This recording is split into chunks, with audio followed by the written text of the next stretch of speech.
This morning, when I went on YouTube, there was like nothing I really wanted to watch. Everything I really start recognizing what it's doing to me emotionally. And just like watching Mr. Ballin, I start feeling kind of sick now, or Odin's Men or something. Like it's one thing to start seeing some of this stuff, but once I've seen it, I don't need to keep seeing it. And so there's just some stuff that is like, ugh, I don't even want to watch that. It just brings me down. Like, oh my God, there's just so many horrible stories on Mr. Ballin. Like, if you like stories like that, but like emotionally, I'm just like, this is such draining times. And I know that it is so important for us to stay centered and to not get caught up in other souls, what they're going through, because they all contracted in what's happening to them. They all made these decisions to go through this. That was how they wanted to wake up, or they were going to wake the people up around them. So everybody's going to be going through really tough times. And I went through this stuff after my brain injury. I mean, I was very alone. I was very isolated. The whole world's going on, and I'm in a major crisis. I mean, that's one thing, is that like everybody's going to be in crisis together. It's not like you will have to feel alone in your crisis. Everyone's in crisis. Now I saw that the unemployment's ending. So the housing moratorium ended, unemployment ended, the food shortages. I went to the store yesterday, and this was in a rural store. And usually, like, when the very first quarantine happened, and this everywhere, when every place was just empty shelves, you could go out here to these markets and there was stuff. And I just kept thinking, well, people just got to go out from the city. Don't stay in the city. But there was stuff. Yesterday when I went, no, the shelves are empty. And that's on purpose to short us with the food, right? So they're doing all of this stuff right now just to build and build and build on the fear that they've created. And, I mean, the sickness, there's food shortages, the climate change, and the earth is out to kill us, one storm after another. Like, when you start seeing that they're doing all this, they're manipulating it. If they're not actually doing it, they're just making like they are on TV. And it's all just to keep you in an emotional tornado.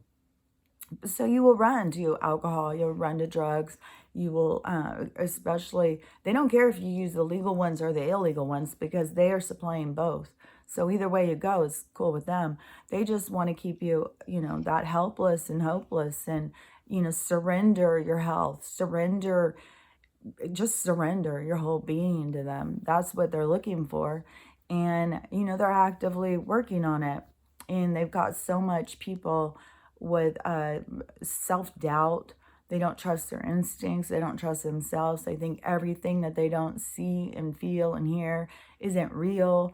They're so disconnected from themselves. They don't have any inner dialogue. They don't have any inner guidance. It's like, I really am really kind of being stuck on this reincarnation cycle thing now. And for how deep the brainwashing is, I'm really kind of seeing it. Like, the reason why there's so many people here is so many people came back for this transition, for this opportunity for ascension, to break free from this cycle. But still, it's every single soul's consciousness that has to break free from this system. It has to be like, I'm safe if I don't believe what they are telling me. I'm safe. It's a safeness that you find in yourself. But it isn't a complete, like, when you disconnect from their system, it's really like you're plugging into another system. You're plugging into a system that's real, because it's all based on your internal. You're not being manipulated by the outternal, the outternal. I always make up words. They do too. Fuck it. The external. So they're manipulating with visuals, and they do it with everything. The sounds. They're using frequencies to keep people, feeling unsteady and, stressed out. And it is just, it's really just so sad what they've done to people with disease, including alcoholism and drug addiction and stuff, because it's all been done so purposefully. And it is, when you wake up and you start actually looking around and seeing, and you start realizing, the people who aren't awake, they can't even wrap their heads around it. So when I consider that whole thing about this reincarnation cycle thing, and I think like all these souls that are here right now, that they've been trapped in this system for a really long time, and they all want to break free, but that they're some of them are just so indoctrinated. And I was thinking, that is not just this life. This has got to be life after life after life. And in the NDE things, the near death experience people, uh I don't know, it seems like I have heard where there was somebody who felt pressured to go into another life, and they did feel judged, and they did feel like someone was sitting there breaking it down for them, telling them. And I think that's when I had first started hearing about this whole concept, and I thought, oh, that's hard to imagine. But imagine if your consciousness has no awareness of what it is, or its abilities, or its power, and it's only can comprehend what it's told. So yeah, then it's going to go directly to heaven or hell, whatever they perceive that to be. And they won't understand that they can go past that. So if you die and you go through the tunnel, then you are there. In reality, a consciousness that dies, depending on how they die, because there can be a consciousness that is aware of itself, but it dies in a traumatic event, and it has to reestablish. It's like kind of getting your feet, like when you get on the ship and it changes, and it takes a little while to kind of get with that movement. And so it's like that. It's like a big change in movement. And so you have to kind of get your sea legs. That's what it's called. So you kind of have to get your sea legs, and people can be kind of just kind of like after a person has a seizure, how they're kind of out of it for a bit, that is what can happen. And even when you cross over, there is a lot of people there waiting for you. They're there to help you transition. And if you do need time to kind of gather yourself, they take you to resting places so that you can gather yourself. And then there's all sorts of training and classes and everything. Because remember, that is our real life. This is here having an experience. This is just here to play a part. And how these people are so trapped in it, that's on purpose. So and I understand the whole thing about, that they have to be controlled because of we can see the state of their consciousness. It's in this very combative, not sovereign kind of state. We'll see how this transitions. It's hard to say, but I do think it is that, when they're dying and they're going in, they're kind of being not forced to go back into a life, but kind of gaslighted and manipulated the same way that they're being gaslit and manipulated in life. So I think that it is something that is, kind of forcing them back to just continue in this system. But also a soul has to continue in this. But I kept thinking, like, if you died, then you would be able to go. But I think the only way that you could go is if you consciously, like in a dream, where people know they're dreaming, and that they can go and say, no, I'm not doing that. Or someone's chasing you, and you can, in a dream, instead of running, you can turn around and face them and confront them. That is your conscious being more aware and being more in control. So if you pass over and you're in that state of consciousness, and you have a stat of an understanding of the transition, and that you are now in your real space, and you will see, like, there's always people there who are there to greet you and stuff. And usually if you're having a slow death, they're there, and you go in and out. You know, like if you are around people who are dying, they're always talking to people that we can't see, but they can see. And there's always people there to take them. You know, so it's kind of like when people have those kind of slow deaths, they're not always in their body, but they're having a great family reunion on the other side too. So the whole thing is when your consciousness has reached that awareness, you have the ability to bypass that system, to bypass that, you know, like you aren't trapped into going to a certain place. Your consciousness just left this body. Your consciousness is like, it's a free spirit. It can go do whatever it wants. But like if you are in that kind of zombie state where you're just like, you know, following, you know, where's the gate? Where do I go now?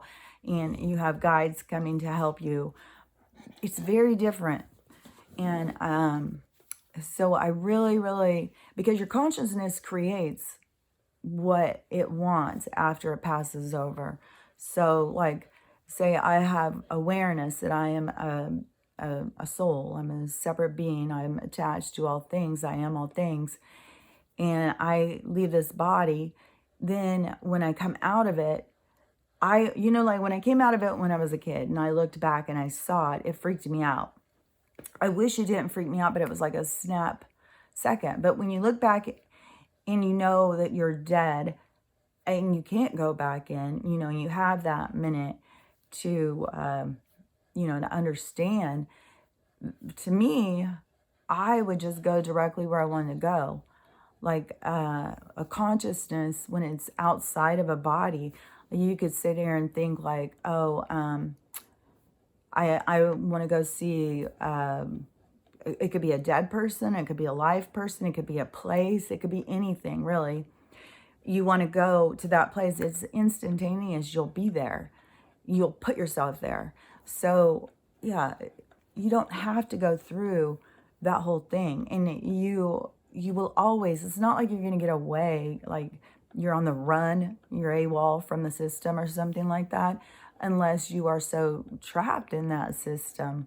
Then it could feel maybe like that. But to me, it would be, I would know, like if I said, oh, you know, when I crossed over, it was like, oh, you know, I really want to go to the Alps. I could just, you know, go to the Alps and be up there. And it wouldn't be like I would feel cold or anything. I could just be there and just look down and look around and just see the world. I could be just like, oh, I want to go see blah, blah, blah, be there. And whatever I did, once I finished my visiting and did whatever I wanted to do, you know, then I could go and meet with the board, my guides and stuff like that. And, you know, different friends and talk about the things I want to continue to work on. Or, you know, I would go into my place as being one of the guides helping somebody else. I mean, that's how it is when you're dead. It's not like a hierarchy. It is like an understanding. It is like a comprehension. It is just as where you are at in your understanding of what you are. That's what this whole thing is about. Consciousness, being able to go in and experience so it can learn to understand itself. And then when you start understanding beyond that you are God trying to understand yourself, because God fractaled out and put a piece of you, like every soul is a piece of God. We're all, and when we go back together, as every single soul went back together, that is the energy that creates the source, the energy of all things is all of us together, but we are apart so we can learn about our own individual aspects of self, because there is more expansion to that whole concept as a being, as a universe, as a galaxy, as everything. It's all about expansion. It's all about learning about self. So, you know, that is what all of this stuff is about. Every single thing that they tell you about life, they're lying, because they don't want you to understand why you're here. They want to just keep you trapped in their system. And it has to be internal. There has to be something internal in you that goes, I know I'm more. I know I matter. I know I don't have to submit to this tyranny. You know, that comes inside of you. And, you know, for the souls that aren't ready to do that, you know, they're just not ready. And we can't judge. I mean, it's not like it's the end. It's not like, oh, that was their last chance. No, there's other chances. I mean, and it can sound like a really long time. You know, 26,000 years can sound like a long ass time. But you can have it happen beforehand. You know, you can ascend yourself. I mean, this is just a huge ascension that's going on for a whole bunch of people at once. But you can ascend without this system that's going on right now. So a soul, even if right now it seems like, oh, you know, they're just completely locked into that, they don't understand who and what they are, and they just need to latch onto this system to give them guidance. But there's still so many people, like I've said all along, that are waking up to different aspects of self, and they're understanding themselves more, and they're recognizing more about their own sovereignty. So it is happening. And if it doesn't happen, you know, for this ascension, that doesn't mean that you're stuck, that you don't ever get to ascend. This is just a time period where it is really important, and it is an opportunity. So, you know, this is a huge transition that's happening to a new age. That's huge. And, you know, but we can't get caught up in the souls that they can't wake up, because then they could go into their next life.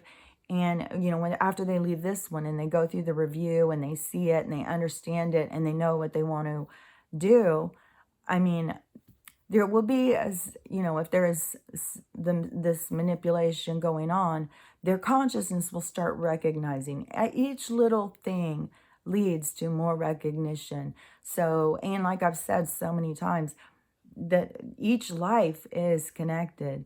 You aren't like these people who think like the things they're doing right now, that there's no repercussions, they can do whatever they want, you know, this is their one life and all this stuff. That's just, it's kind of a ridiculous concept. You will, everything you do is a part of who you are. And so if you do those things, you have repercussions to everything you do. And yeah, a lot of things are done out of ignorance, and some people take a long time to learn from their stuff. But, you know, that's the thing about learning. They actually learn it, not just do something because someone tells you to do it. You go in and learn it. Then it's in you. Then it's deep. Then you have the ability to share that information, to explain it to others. Whether or not they can see through your own experience or your own pain or whatever you're sharing, you know, that is whatever that soul can deal with. A lot of the times we're just planting seeds. I've got so many seeds that have been planted in me over such a long period of time that are just now sprouting. So seeds are important. You don't have to convince anybody of anything ever. You just have to plant the seed. Just put a little bit of your fairy dust out there of what you believe. You know, it's risky, I know, but it's important. You know, people have to quit doubting themselves, quit thinking like, oh, I'm crazy because I think this, oh, I'm crazy if I feel this. No, we got to get in touch with, let go of what you see, hear, and feel, and not feel. You want to get in touch with what you feel, what you see, what you hear, even what you smell. All of the senses that they are manipulating. It's the internal that you need to focus on. Oh my God, Stella's having a fit. Okay, I'll talk to you.